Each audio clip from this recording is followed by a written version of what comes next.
Ôtez pas tous, bien-aimés frères et sœurs.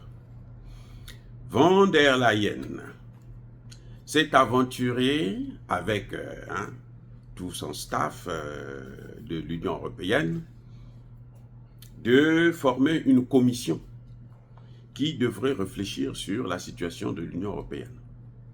Les Européens, comment il faut les rendre plus heureux, comment il faut les enrichir encore plus. Et cette commission a été présidée par Mario Draghi, l'ancien, c'est un Italien, l'ancien chef du gouvernement italien, qui est aussi député européen ou quelque chose de ce genre. Alors, M. Draghi a réfléchi. Il a pensé. Il est venu dire, la situation est alarmante. Ça va être difficile de s'en sortir. Peut-être même impossible si on continue comme ça. Je pense que c'est pour ça que l'Allemagne est en train de reculer, chercher à demander des négociations. Mais bon, ça c'est encore un autre sujet. Donc la situation est catastrophique, les amis. Au cœur de la disparition, la décadence, la défaillance de l'industrie européenne, c'est le problème d'énergie. Ils n'ont plus d'énergie. Ils n'ont plus l'énergie moins chère. Vous savez, les Français, par exemple, avaient l'uranium du Niger qu'ils prenaient, c'était gratuit. Ils se faisaient se frotter les mains. La France vendait l'énergie aux autres pays européens parce qu'elle prenait ça gratuitement. Donc, elle se faisait beaucoup d'argent. Mais c'est ça qui a fait que la France s'affaiblit. La pauvreté, là, vous croyez que c'est gratuit? C'est ça. L'énergie moins chère. L'uranium. Le coût de l'électricité, écoutez bien. Le coût de l'électricité a augmenté. Et c'est 58% plus cher qu'aux États-Unis. L'électricité. 58% plus. Le gaz est encore plus grave. Le gaz, là, le prix du gaz en Europe, il est 345 fois plus cher qu'aux États-Unis. 345 fois. Donc, si vous achetez une certaine quantité de gaz à $1 aux États-Unis, la même quantité, vous allez acheter ça en Europe à 345 $. Comment vous êtes compétitif? Attendez, dites-moi, comment vous pouvez être compétitif comme ça? Comment vous pouvez faire la lutte contre la Russie, contre la Chine? C'est pour ça que la Russie a dépassé l'Allemagne, elle a dépassé le Japon. La Russie est maintenant la 4e puissance économique du monde. Après la Chine, les États-Unis et l'Inde. 4e, la Russie. C'est pas par hasard, c'est pas pour rien. C'est d'abord à cause de l'énergie. Eh oui. Et l'Europe vivait. L'Europe, l'industrie européenne vivait parce qu'elle avait l'énergie moins chère qui vient de la Russie. C'est la Russie qui fournissait le pétrole, le gaz et tout en Europe. Moins cher, j'ai dit cadeau. À peine si Poutine ne leur donnait pas ça, prenez. Vous êtes des Européens comme moi, vous êtes des amis, prenez. Mais eux, ils ne considéraient pas Poutine comme étant un Européen. Poutine, c'est un slave. Un slave. En anglais, on dit slave. Donc, pour eux, bon, lui, on s'en fout de lui. Hein. De toute façon, il est là pour nous servir, va nous servir à vie. Mais depuis un certain temps, Poutine s'est dit non, bon, vous m'avez sanctionné. Ils peuvent même voler l'argent de Poutine. Hein. C'est à combien? 300 et quelques milliards. S'ils prennent les 300 milliards, là, ça ne va pas régler le problème d'un seul pays. Parce que vous savez, la France est endettée à 3 000, la dette de la France, 3 000 milliards de dollars, d'euros. En dollars, c'est encore plus. 3 000 milliards d'euros.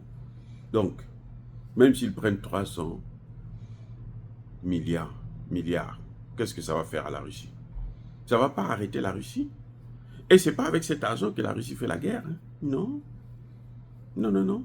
Pas avec cet argent. Cet argent-là, justement, sert à l'argent que la Russie utilise là, actuellement pour vendre son pétrole. C'est ce qu'elle reçoit pour vendre dans la vente de son pétrole. C'est ce qu'elle utilise pour développer le pays. Faire de grands travaux, de grands projets, comme le train sibérien qui fait 5000 km.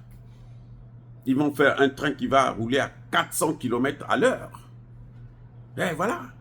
Mettre des trains dans l'Antarctique et autres, là où il y a la neige seulement, mais on met quand même des trains. Ils sont en train de travailler sur ces questions, mais avec quel argent? Mais c'est l'argent du pétrole et du gaz. Et ça, c'est surtout depuis que les Européens ont dit, nous, on n'achète plus votre pétrole, votre gaz. Le prix du baril est toujours à 80 $. Le prix du baril. Alors, vous allez dire quoi? Vous allez faire quoi? Et vous avez des puissances émergentes qui sont en train de monter comme la Malaisie, l'Indonésie. Surtout l'Indonésie, c'est un colosse maintenant. En économie, l'Indonésie est en train de talonner, bientôt dépasser la France et les autres. Le président indonésien ne peut plus venir s'asseoir devant Macron et puis lui supplier pour avoir quoi que ce soit, non. Donc voilà, l'Union européenne est dans de sales draps. Et malheureusement, eux, ce qui compte pour eux, ce qu'ils veulent, c'est seulement, ils pensent seulement comment il faut recoloniser l'Afrique, au lieu de penser à leurs propres problèmes. Parce que l'Afrique maintenant est en train de vouloir se développer. L'Afrique est en train de vouloir avancer. L'Afrique est en train de vouloir s'en sortir. Qu'ils nous laissent tranquilles, n'en veut plus d'eux. Ils n'ont qu'à rester avec leur richesse, qui est en train de s'effondrer comme la glace au soleil. Voilà. C'est tout. Ils sont en train de payer le prix de leurs erreurs.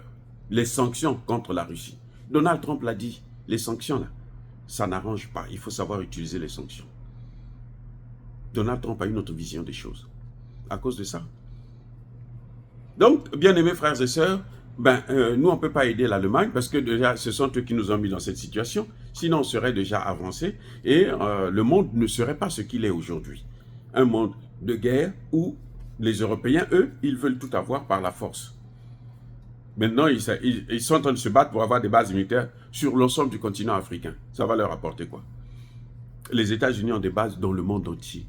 Leur économie est en train de baisser là. Et oui, il est en déclin. Le dollar est en train de chuter. Il est en train de perdre sa valeur. La dédollarisation, c'est quoi? Et pourtant, ils ont des bases militaires partout. Donc, ce n'est pas la solution. Ce n'est pas la solution. Laissez les États libres. Et vous allez coopérer avec eux comme en se respectant mutuellement. Si vous voulez rattraper le tir. Si ce n'est que comme ça, là, vous croyez que vous, parce que vous nous avez pris en esclavage, vous nous avez colonisés, vous croyez que vous allez faire ça à vie. Non, vous n'êtes pas des dieux. La reine d'Angleterre, qui était décédée là il n'y a pas longtemps, elle l'avait dit.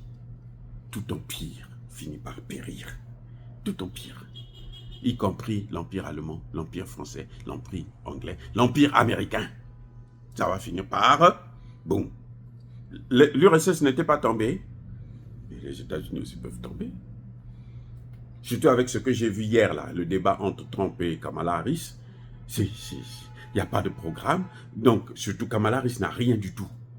Donc, si elle prend le pouvoir, là, mais vous allez voir comment ça, elle va accélérer le processus. Vous pouvez aller tuer le nombre de gens que vous voulez en Afrique. Là. Ça ne va pas sauver l'Amérique. Les gars, soyez bénis. Soyez abondamment bénis par le Dieu de Kémite et par nos ancêtres angélisés. Mais que tous ceux qui persécutent le continent africain, le pillent et le déstabilisent, qu'ils soient noirs, blancs, chinois, arabes, juifs, indiens ou qui qu'ils soient punis, maudits, foudroyés, neutralisés, écrasés, effacés par le Dieu de Kémite et par nos ancêtres angélisés. Vive l'Afrique éternelle, j'ai dit et j'assume.